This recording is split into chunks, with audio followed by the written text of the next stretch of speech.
Hey everybody, what is up? Nate McAllister here. I'm super excited about this video because I just got my hands on the new Kindle Scribe. It is the Kindle that allows you to actually write handwritten notes inside of the Kindle books that you read. You can also do other stuff like annotate PDFs, create your own notebooks and notes inside of folders, but it's not for everybody. So I wanted to compare the obvious elephant in the room, which is the iPad Pro. Is the iPad Pro still a better solution than the Kindle Scribe? At the end of this video, you'll have a better understanding of each of them. I'm not going to go into like the product details as far as price point and anything that you can just Google really basically. I want to show you actual side-by-side how they compare to one another in terms of writing feel and general usability, right? So let's hop over here and take a look at each. Okay, so obviously Kindle Scribe, iPad Pro. What stood out to me first was the size. Obviously they told me the size, it was 10.2 inches, but for some reason I just didn't think about it. And this thing is pretty beastly. It is essentially an iPad Air. It is super thin, it's much lighter than the iPad Pro. Just picture an iPad Air, and that's basically what you're getting in terms of dimensions, right? So now for a little perspective, this is my Kindle Oasis. Obviously I bought this hoping that it would replace this, and this is the size difference. The biggest question that I had when I was considering buying the Scribe was, what is the writing experience like? Is the Apple Pencil really better than the Scribe Pencil, vice versa? So the first thing you'll notice, they weigh about the same. The coolest thing though about the Scribe Pencil is it doesn't require a charge. Also, it has this cool shortcut button so I can actually do shortcuts. So for mine, it actually will erase stuff when I press it. So let me show you an example. Okay. And if I want to erase it, I just press that button. Okay.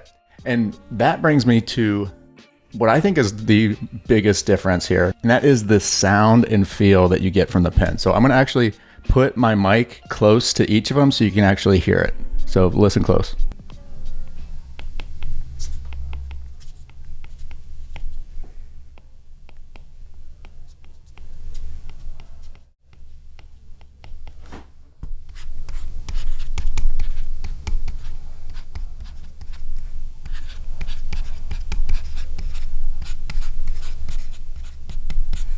Did you notice how the Apple sounds kind of like tap dancing? It's almost like horses galloping, whereas the Scribe has got a nice feel and sound where it actually kind of sounds like pen hitting paper, which is very unique. Okay, let's move on to what the Kindle Scribe is really all about, and that is the ability to annotate your Kindle books. So the interface on the Scribe is going to be exactly like your traditional Kindle, which is not what I was hoping for because I've never really liked the interface for Kindle. It's always been so slow and laggy. I get that they're doing it to save battery, but it's just like when I click that, it takes so long, and then going back, it's just, I don't know. Maybe I'm spoiled, but I feel like it's super, super slow. But if you are used to your Kindle, this is what you're getting, and it's gonna feel just like home. So what we can do is pick any Kindle book, and let's just flip to some page here, and I can add a note by clicking this, choosing where I want the note to go, and then I can just write the note. And I can also do a text note, which is just ludicrous because it would take so long. The only thing that saves it is the predictive text. But other than that, that is not good. So if I wanted to, I can come up here and I can see all of my notes. So anything that I've taken on this book, I can see. And I can email these notes to myself if I have to connect to the internet. That is basically the gist of that. There's not much more to it. You can check all those notes on Kindle.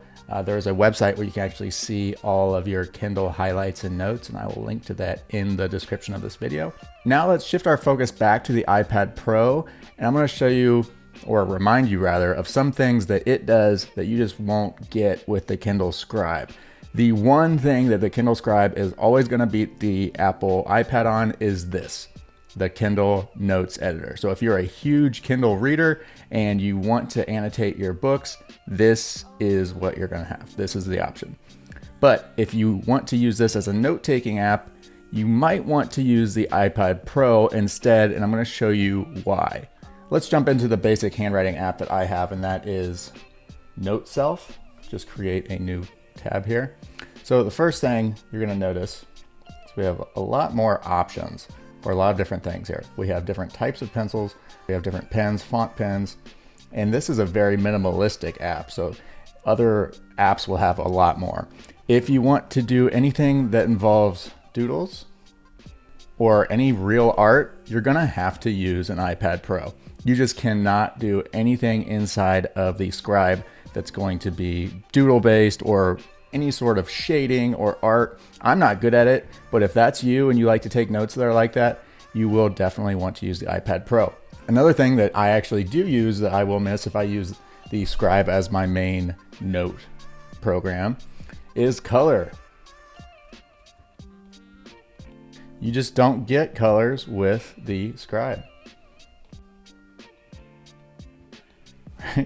And then another thing that I really enjoy, that I realized how much I enjoyed when I couldn't do it on the Scribe, was the ability to select and resize elements.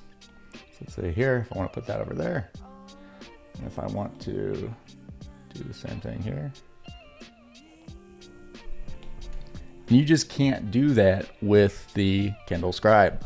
Also things like adding images. And then when we come up here to share, we can share in so many different ways. We have all these other options. Whereas with the Scribe, you can really only share to your email. Other things to take into consideration, the price point, they are pretty much the same price, which is crazy. And then the battery life on the Scribe is going to be dramatically better, obviously, than the iPad Pro. I have to charge my iPad Pro, it seems like every night. The Kindle Scribe, on the other hand, is supposed to be able to run for up to 3 weeks if you use it to take notes for 30 minutes a day. The big value, aside from everything I've already mentioned with the Scribe, is going to be that it is going to be very analog and distraction free. You have your books or your notes. You don't have all of the fun things that we have on my Apple iPad, right? I don't have Duolingo telling me to take my class. I don't have GarageBand. I don't have Flappy Bird. Whatever it is, I don't have that same distraction on the Scribe. So that's it, guys. Let me know what you think. I'm happy with it, but I can't really recommend it to people as a main note-taking program. It's very cool, but it is expensive, and it's going to be better fit for people who are possibly authors or teachers, anyone that does a lot of work with PDFs. You can edit your PDFs in that. But for most people, it might be overkill. If you want it just as a reader, I would recommend checking out the Kindle Oasis, which will probably be on sale now that these have come out. But yeah, hopefully that helped. Let me know down in the comments if you got a Scribe, if you like it, if you hate it. Be sure to like and subscribe, and I will see y'all in the next video.